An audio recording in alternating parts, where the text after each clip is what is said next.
And welcome back, guys. I know it's been a really long time since we've done an episode of Guys Time. This is the first one of 2026, so thank you so much for joining me. Life has been absolutely crazy for me. I've done broadcasting gigs, got my regular job going on, family stuff, friend stuff, all that crazy chaos. But yeah, those broadcasting gigs at Chippewa Valley High School right here in Clinton Township, Michigan, absolutely wonderful. Great opportunities there. Shout out to the athletic director there, Adam Schill, for giving me those opportunities. So that's why I've been absent on Guys Time. But we are back. It is February 11th, 2026, a Wednesday. I hope you guys are having a great day. The Bryce is back. We got to talk about sports, right? We got to talk about that Super Bowl. Super Bowl 60. I mean, it was a snooze fest. Let's be honest. It wasn't the greatest Super Bowl, but the Seahawks avenged their loss from Super Bowl 49 11 years ago. They win 29-13 against the New England Patriots. You know, obviously we remember the Super Bowl 49, Marshawn Lynch, Pete Carroll, 1 yard line, hand the ball off, question mark, question mark. Yeah, that was that was definitely the worst call ever in sports history. But they avenged their loss to the Patriots 11 years later, and it was a defensive battle. Guys, we didn't score. This game did not have a touchdown scored until the fourth quarter. So you went 3 quarters, 4 field goals. It was 12-0 after the third quarter. So you kind of knew, okay, this game sucks. It's not going to be exciting. And the quarterback battle, oh, God, it was god-awful. We'll get into that in a little bit. But, yeah, the Seahawks win their second Super Bowl in franchise history, 29-13 against the Patriots. Like I said, defensive battle. The Seahawks went after Drake May, got him, sacked him 6 times in this game. I mean, if you're the offensive line of the Patriots, what the hell are you doing? I mean, did you even show up to this game? You have to protect your quarterback. If you want to give him a chance to make plays, I mean, he didn't make a whole lot of plays. I mean, he was throwing crappy throws on the ground over the receiver's head. He had 2 picks in this game. He did not look good. I get it. He's young, 23 years old, first Super Bowl. Probably had the jitters, right? But, dude, you're on the main stage. This is the Super Bowl. I mean, you want to show out, you want to be the guy, you have to prove it. He didn't. He wasn't able to do that. But that offensive line of the Patriots, they were horrible. I mean, to allow your quarterback to get sacked 6 times in this game, unbelievable. There's no excuse. So you had that going on. So the first touchdown scored, as I mentioned, in the fourth quarter. We had to wait 4 quarters to see a touchdown being scored, and it was scored by A.J. Barner, a wide receiver from the Seahawks. Former Michigan player.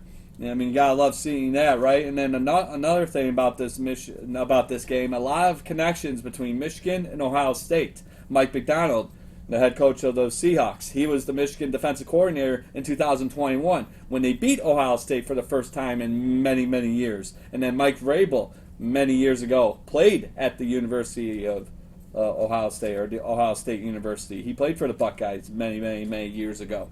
So a little connection there, pretty sweet. But Mike Vrabel, I mean, yes, his team lost. His team did not look good. That offense was god-awful. Their defense looked pretty good. I mean, you allowed only 4 field goals in 3 quarters. That's on your offense. Your offense had to do something in that situation. I don't blame the Patriots' defense at all for why they lost the Super Bowl. Your offense was god-awful. They did not show up. So Mike Vrabel, this guy took this Patriots team, to the Super Bowl in his first year as the head coach of the Patriots, after the Patriots went back-to-back 4-13 seasons. And that's why he won Coach of the Year award this year. So good for him. That team looks bright. You keep Mike Vrabel if you're Robert Kraft in the Patriots organization, former player, 3-time Super Bowl winner as a player himself. You know, those great defenses back in the 2000s. You know, you had Brady, obviously doing his thing. But that defense, along with Tom Brady, I mean, I can argue that's one of the main reasons why they had those successful years. They won 3 out of 4 Super Bowls because of that shutdown defense. Mike Vrabel, huge part of that defense. So he's the coach now at the Patriots. You keep him. I don't care. Yes, his team did not show up for this Super Bowl a few nights ago, but you keep that man. I don't care what you have to do. Pay him. and keep them there. Bright future ahead for that squad. Drake Maye, you got to keep your head up. Obviously, you didn't play your very best in this game, but I like where the Patriots are going. So now on the flip side, the Seahawks. So Kenneth Walker, Super Bowl MVP. This guy had a hell of a game. MSU graduate, former MSU player. He destroyed us. So back in 2021, he had a hell of a game that day. But yeah, he is a Super Bowl MVP. He had 27 carries, 135 yards, no touchdowns. But when he runs the ball, I mean, we've seen it all season this year. He was absolutely electric. So he's the Super Bowl MVP. Congrats to Kenneth Walker, K9 himself. That was awesome to see. But yeah, let's go to this horrible quarterback battle that I mentioned a couple minutes ago. Oh my God. Sam Darnold versus Drake Maye. I mean, can it get any worse than that? I mean, let's think about this. Okay, Sam Darnold, that guy has been through everything. I mean, he got drafted by the Jets. It didn't work out there. Then he's all over the place. He goes to Carolina for a few years. He makes a quick stop in San Francisco. He had a hell of a year last year with the Minnesota Vikings. And then he comes to the Seahawks and wins the Super Bowl.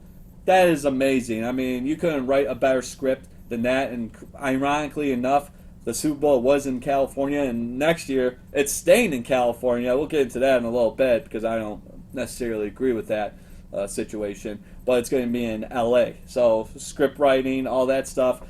Sam Darnold's career has been one of many question marks, many headaches, many head scratches. But dude, he won a Super Bowl, so you got to give it to him. But he was horrible. He was horrible in this game. I mean, 19 completions. 38 attempts, 19 for 38, 202 yards. He had a touchdown late in the game, his only touchdown to A.J. Barner. That's what's opened up the scoring in that fourth quarter. But, yeah, another guy who made throws that you had wide open receivers. You had Jackson Smith-Njigba numerous times wide open. I mean, you're killing my parlay here. I mean, I needed the one pass. I mean, it was right there. I mean, cash money, see you later, goodbye. But you overthrew him. And then you overthrew a bunch of your other receivers. So, yeah, Sam Darnold did not have a great game in the Super Bowl. And, you know, when you're the quarterback, you have to show up, right? I don't care what you're dealing with. I don't care what's going on. I don't care if you're nervous. You have to show up. Sam Darnold didn't show up. On the flip side, Drake Maye. Okay, he had a rough night. 27 for 43, 295 yards. He had 2 touchdowns late in the game when the game was kind of, you know, set in stone, right? Like the Seahawks dominated 3 out of the 4 quarters. Their defense went after you and sacked you 6 times. So those 2 touchdowns, kind of gimmies, right? You know, garbage time, as the young kids say nowadays. But he had 2 touchdowns, 2 interceptions. One of them was a pick 6. And he got sacked 6 times too, so had no chance in hell of winning this game. Your offensive line was horrible. You got to blame the offensive line for Drake Maye's poor performance. I mean, yeah, he made bad throws too, but it starts at the offensive line. Your offensive line has to be legit. Your offensive line has to be on point. It wasn't. So, Seahawks win.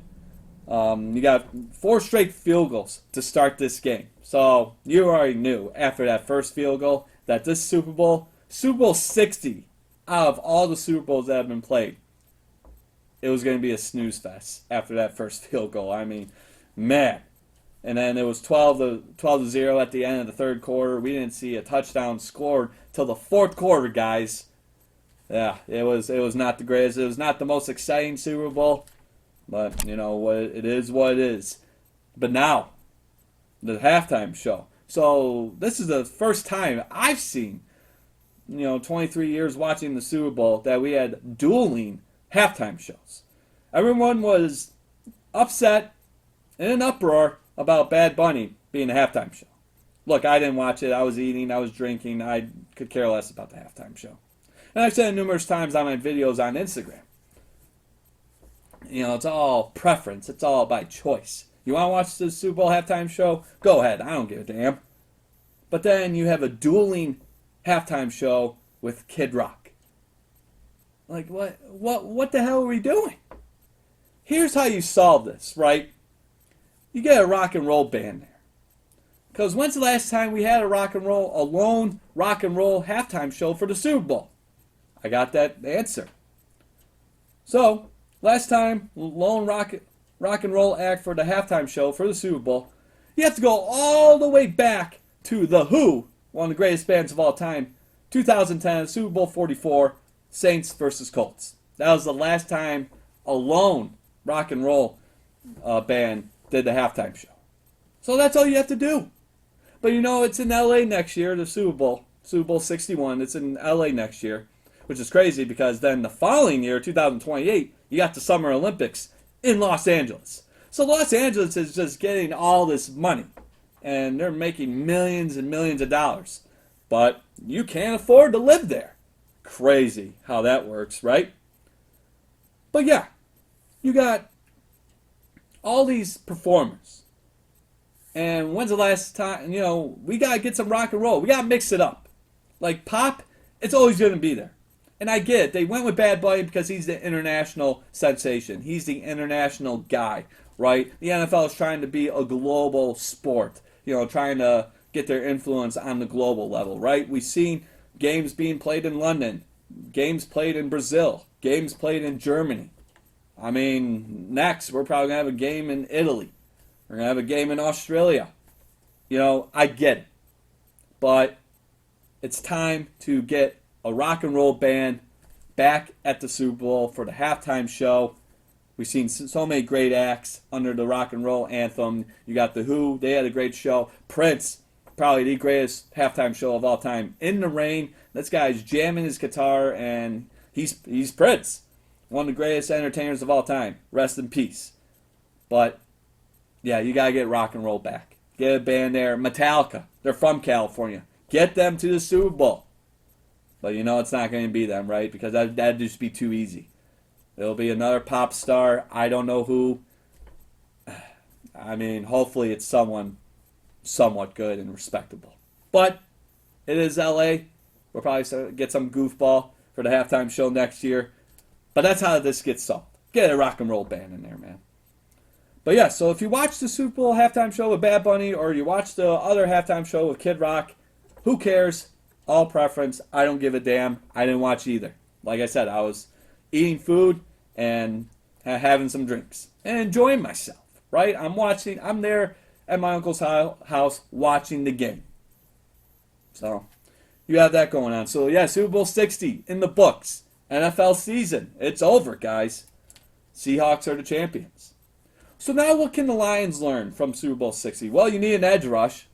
Yeah, I mean, you need a pass rush for sure. I mean, Aiden Hutchinson's getting double team, triple team numerous times. We saw that this year. Get an edge rusher.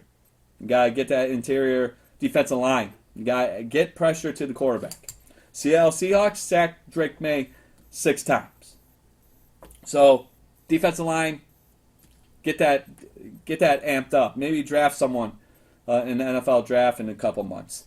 Second, offensive line needs to be on point. I mean, it's a possibility that Taylor Decker is going to retire. He probably should, too. That guy has been beaten up, so many injuries. He doesn't need to take any more punishment. His body has endured enough. So retire, please. Do everyone, do all of us a favor. Just retire. And then Glasgow, he could possibly retire. So now you got 2 offensive linemen you got to replace. Yeah, maybe you need to look into that for the draft.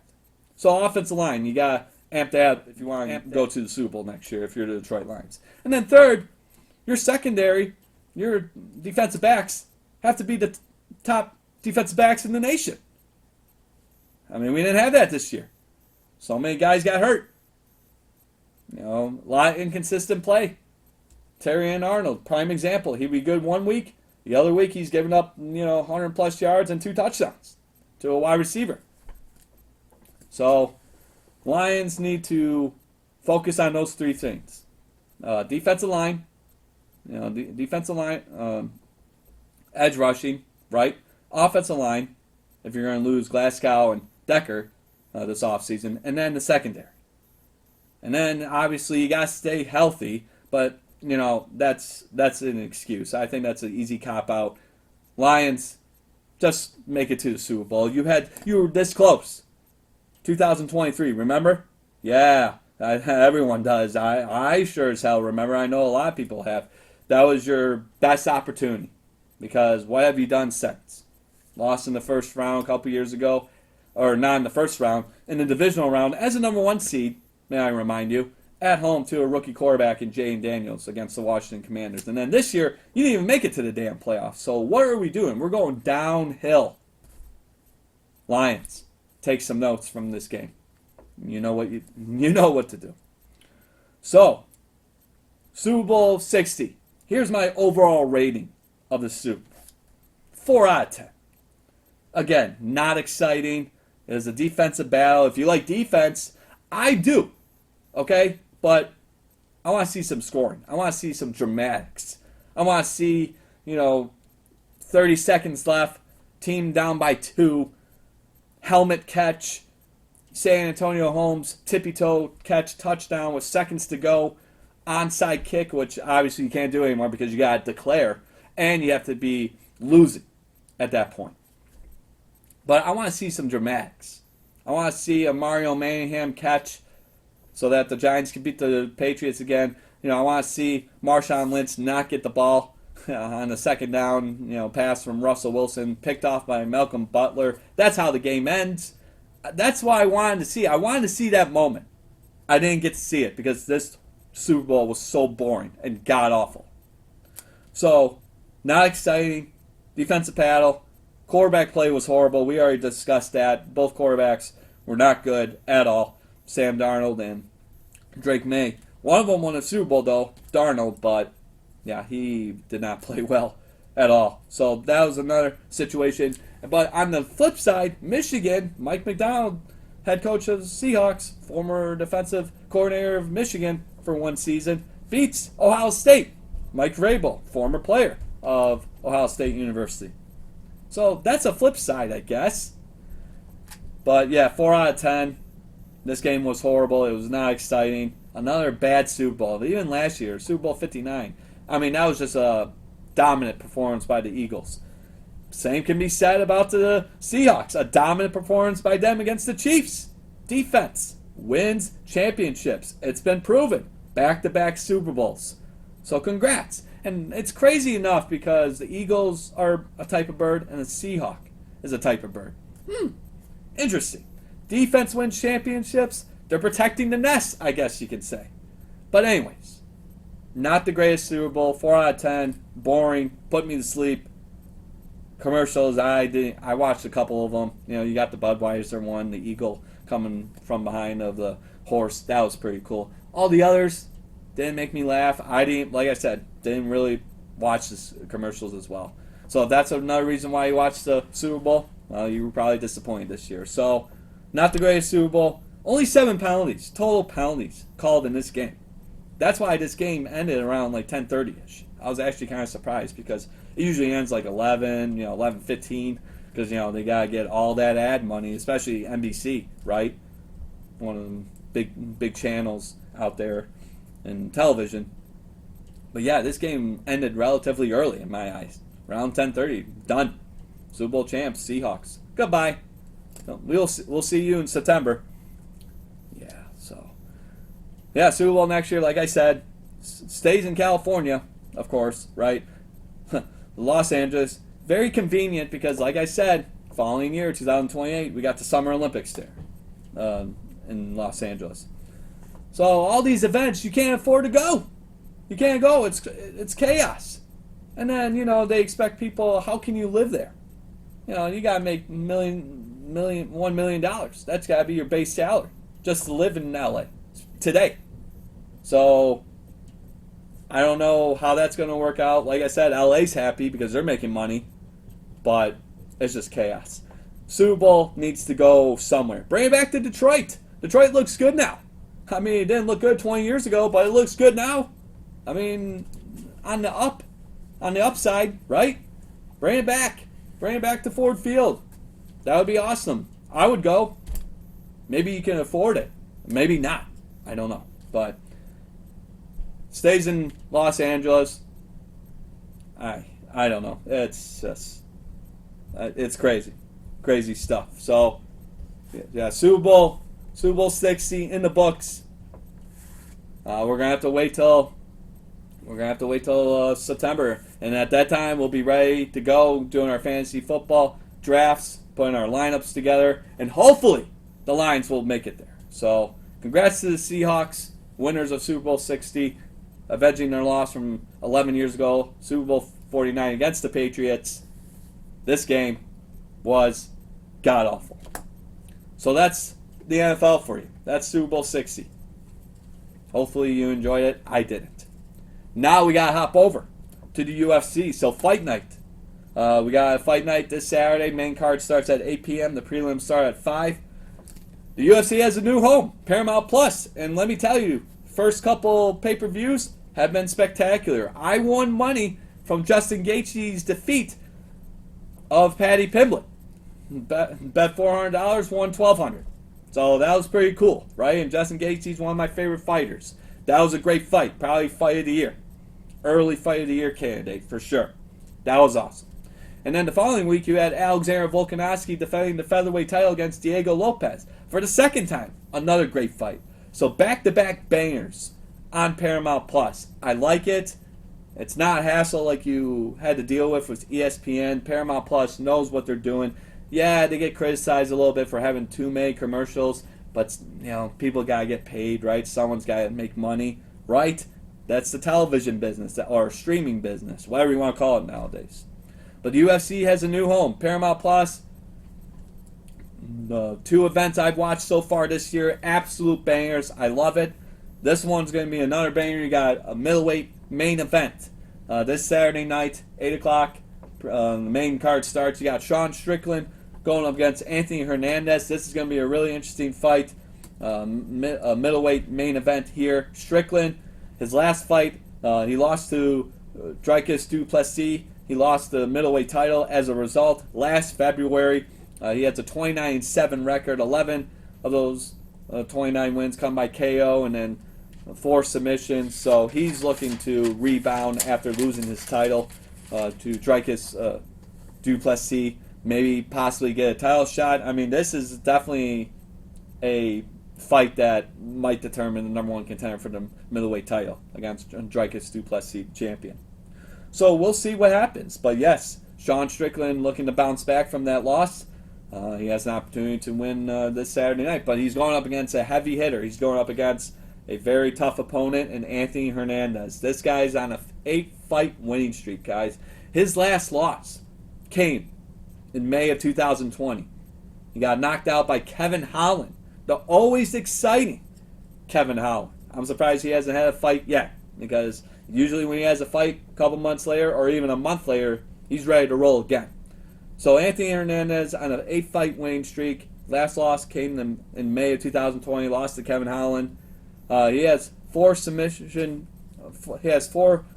finishes in that 8-fight winning streak. 2 by unanimous decision and 2 by knockout TKO. So 6 of his 8 wins are all finishes. So that's what he's looking for in this fight against Sean Strickland. And if he knocks him out or submits him, I mean, that puts him at the number 1 contender spot, in my opinion, because you're beating Sean Strickland, a big name in the middleweight division of the UFC. So Anthony Hernandez, a lot on the line for him as well. He has a 15-2 record, 9 wins by submission. So obviously, if you're betting this weekend, probably be a good bet if you're going with Anthony Hernandez to bet him winning by submission. 9 out of those 15 wins by submission. And then obviously he has 4 submission finishes in his 8-fight winning streak. This one's going to be an interesting fight. It's going to be exciting, so watch it. Paramount Plus, if you don't have it, sign up for it now. Like I said, I've loved the 2 events that have happened so far. 2 pay-per-views, I should say, happened so far on Paramount Plus. This one's going to be going. I might have to catch it. If I'm not busy this weekend, might have to catch that main event between Sean Strickland and Anthony Hernandez. But place your bets. It's going to be a good one. I think I like Anthony Hernandez in this one. If I'm going to make my pick, my first official pick for UFC, right here on Guys Time of 2026. So I'm going to go with Anthony Hernandez. He's going to be my first pick this year. I think he's going to win, and he might win by submission. I might have to throw some money down on that. So check that one out this Saturday night, 8 p.m. on Paramount Plus, 5 p.m. the prelims start. UFC Fight Night, Strickland versus Hernandez. You don't want to miss it. Dan Ige on this card as well. Big name, featherweight there in the co-main event. Michel Pereira's on this card too. So some relatively big names there. But I can't wait. We got a few weeks away, but I can't wait for UFC 326. March 7th. Mark your calendars right now. You got Max Holloway versus Charles Oliveira. Second time around between these two guys. It's for the BMF title. 9 p.m. the main card starts. 7 p.m. are the prelims, and then 5 p.m. are the early prelims. And then last time these two fought, you gotta go all the way back to 2015. Guys, I was graduating high school in 2015. That's how long it's been since these two have fought, which is crazy, right? Same division. I mean, yes, Max Holloway has been going up and down between featherweight and lightweight during that time. Charles Oliveira relatively has stayed in the lightweight division. I think he had a couple fights in the featherweight division as well.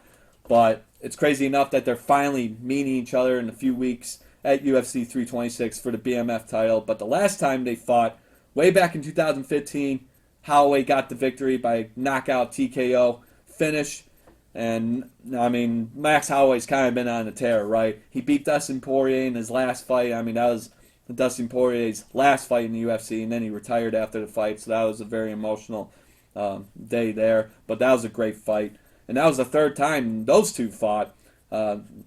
Dustin Poirier beat Max Holloway twice, once in 2012 and one another time in 2019. So for Max Holloway to finally get that W, to finally get that monkey off his back against Dustin Poirier, it's pretty amazing to see that. So you have that going on. He has 27-8 record, 12 finishes by knockout TKO. Obviously, remember from a couple years ago that beautiful, amazing moment. Like I've said before on Guys Time, it was the greatest moment in UFC history. Last round, I mean, he's winning the fight. That's the crazy part. He didn't even need to tell Gaethje, hey, let's throw down, meet in the middle, let's throw down. He didn't even need to do that because by doing that, he's at risk of getting knocked out. And we all know Gaethje's power. He has superb knockout power. Max Holloway, 1 second left, clocks him with a right. Justin Gaethje goes down. He's asleep. Good night. Max Holloway, BMF. Right? The BMF. That's it. One of the greatest moment in UFC history. So obviously, many of us fans still remember that. But he's going up against Charles Oliveira. And you know what? Charles Oliveira's kind of been on a win-loss deal as of late. His last fight, though, last October, he beat Mateusz Gamrot, who is a great lightweight fighter. He beat him by submission in his last fight.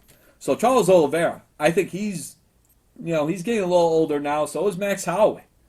But Charles Oliveira, he's 37 or 38 years old, but he has a hell of a resume. He's beaten Michael Chandler, Dustin Poirier, Justin Gaethje, all for the lightweight championship. So those are three fighters, three of the top fighters at that time that you beat for the lightweight championship. So his resume speaks for itself. So does Max Holloway. I mean, yes, he lost 3 times to Alexander Volkanovski, and maybe that's going to hang over his head for the rest of his career. Well, it doesn't matter. I mean, he's still in the UFC, he's still putting on classics. He's a savage. He is BMF. He is the BMF, right? So we got that going on for the BMF title. Max Holloway, Charles Oliveira, March 7th, UFC 326, live from Las Vegas, Nevada, T-Mobile Arena. You don't want to miss it. Play some bets. It's going to be on Paramount Plus. But then you got some other good fights on this card. You got Renato Moicano going up against Brian Ortega. Hopefully he doesn't pull out of this fight.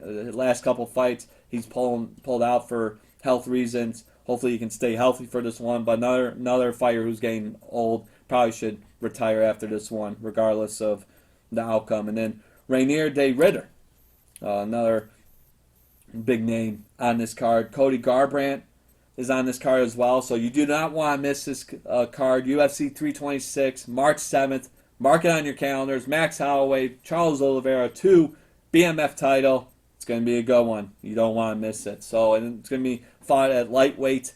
Thank God, because Max Holloway at featherweight, I mean, he's just too big. It makes sense for him to stay at 155. But this is going to be a very exciting one. I will make my pick for that. I have a good idea who's going to win that fight, but we'll get closer to that. When we get closer to the fight, I'll make my pick. I'll make my decision on who's going to win, whether it's Max Holloway or Charles Oliveira. But yeah, that's going to be a good one. You don't want to miss it. I'm going to watch it. So that's UFC for you. Now we got to hop over to boxing. New Way Training Center, Savannah Tini. She's got a fight night coming up. Little Caesars Arena in Detroit, Michigan, in our backyard, Sunday, February 22nd. So not this Sunday coming up, the following Sunday. You don't want to miss it. She's 6-0, undefeated, badass. I've seen her fight a couple times on YouTube via Country Box, way down in Nashville, Tennessee. She's a fighter, man. Let me tell you, I don't want to get punched by her. I mean, she is unbelievable. She's exciting to watch. Like I said, a badass, and she's going up in boxing. The only way to success is going up. She's at that point, so she's looking to make it 7-0 next Sunday at Little Caesars Arena. So Savannah Tini, you already know, give them hell. Good luck. I know you don't really need it, but good luck, and take care of business. I don't need to tell you. You're already taking care of business 6 times in your pro career. That's why you're undefeated.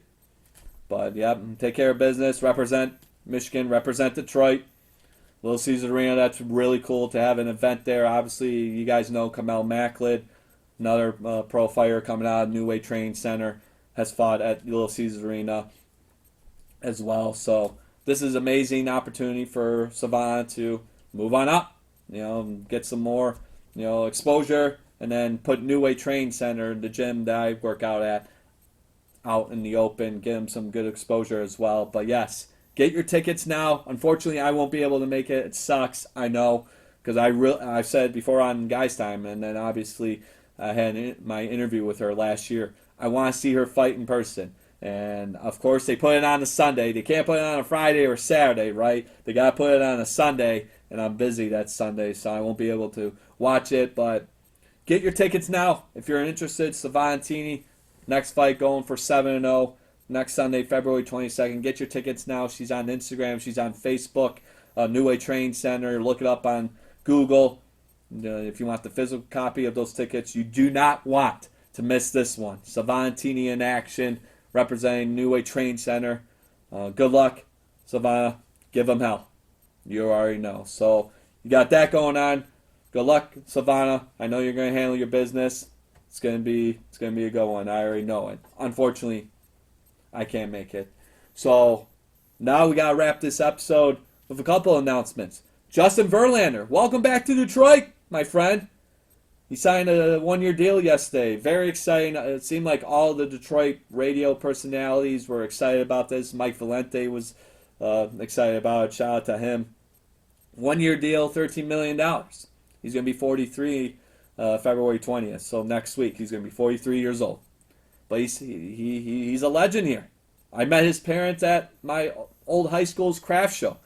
2 of the nicest people I ever met. So Mr. and Mrs. Verlander, shout out to you guys. You probably don't remember me, but that was amazing to meet his parents. It would have been cool too to meet your son, but to meet his parents at the craft show of all places, that was amazing. And I got one of his books.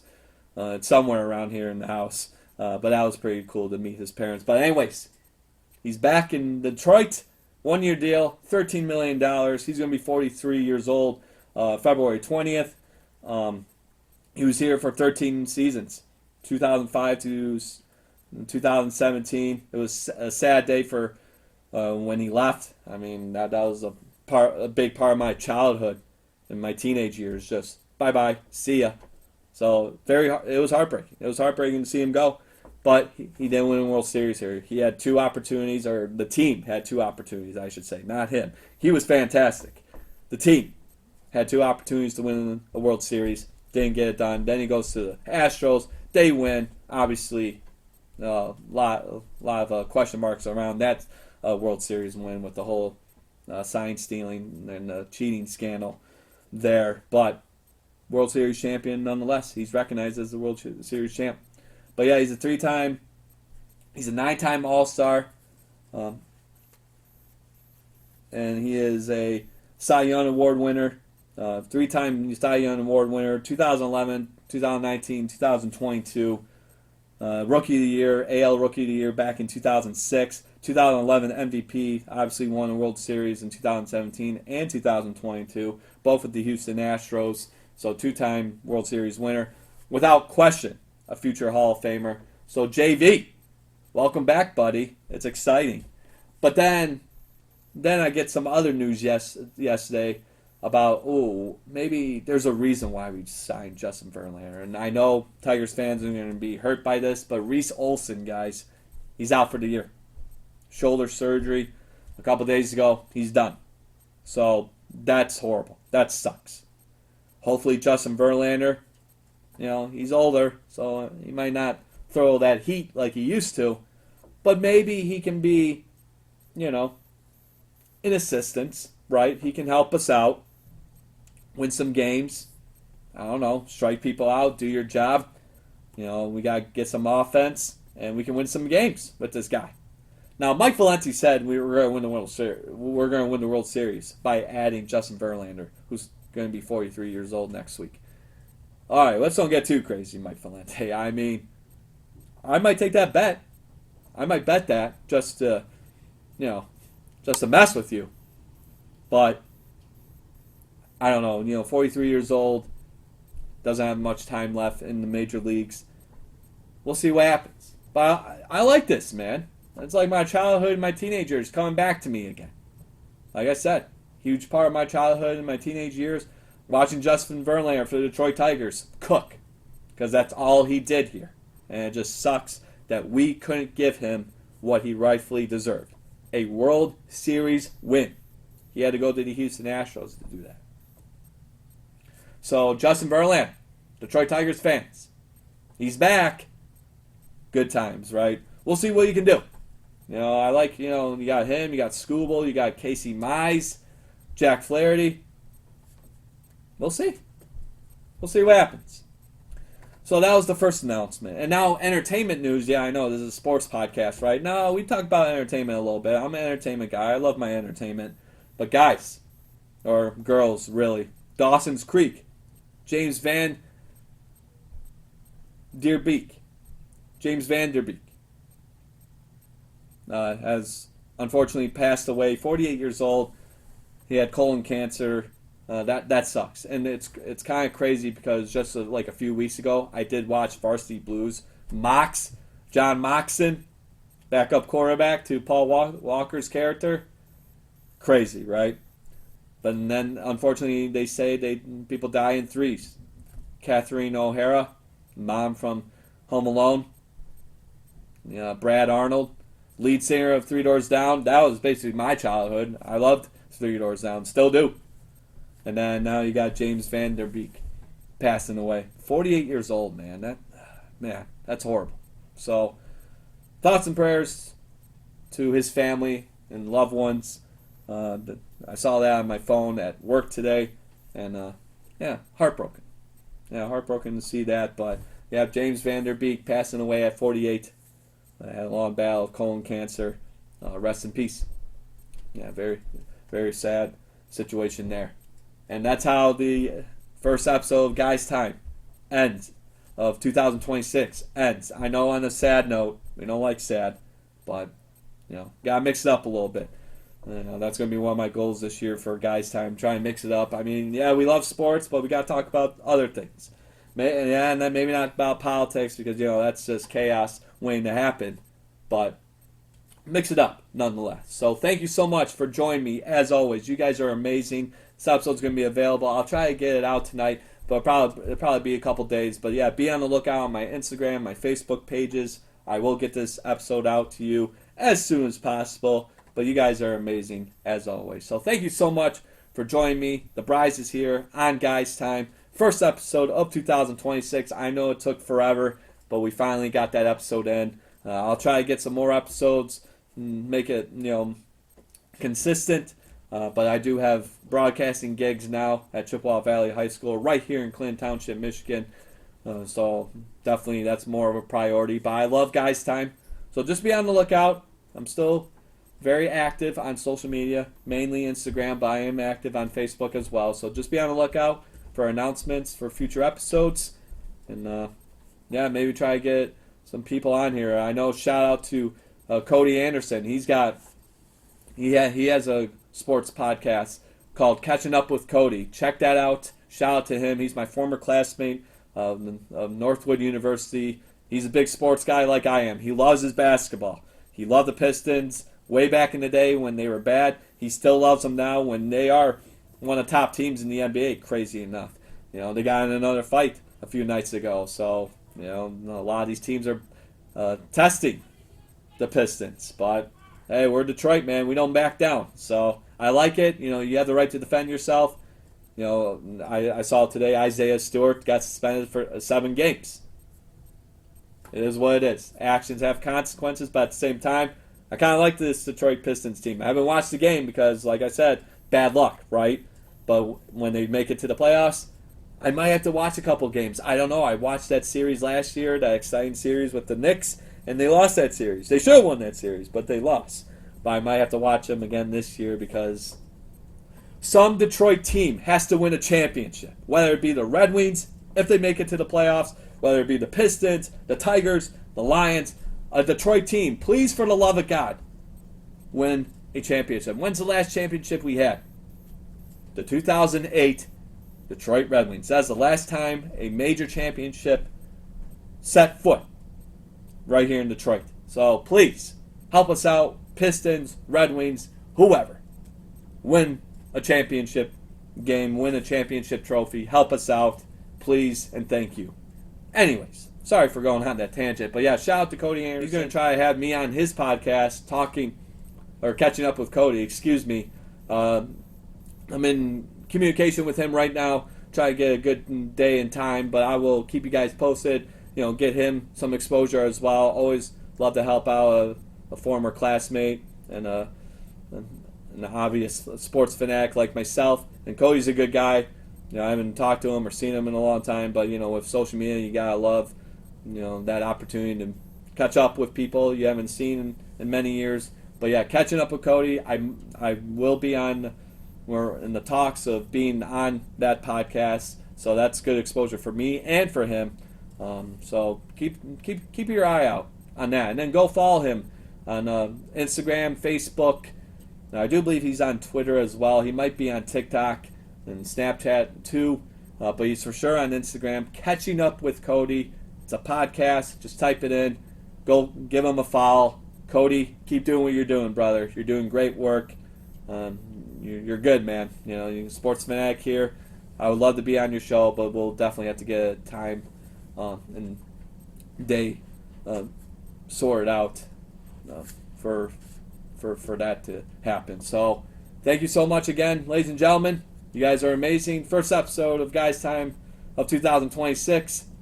Bryce is back. You guys are amazing. And as always, stay safe out there, my friends. Peace. Have a good one.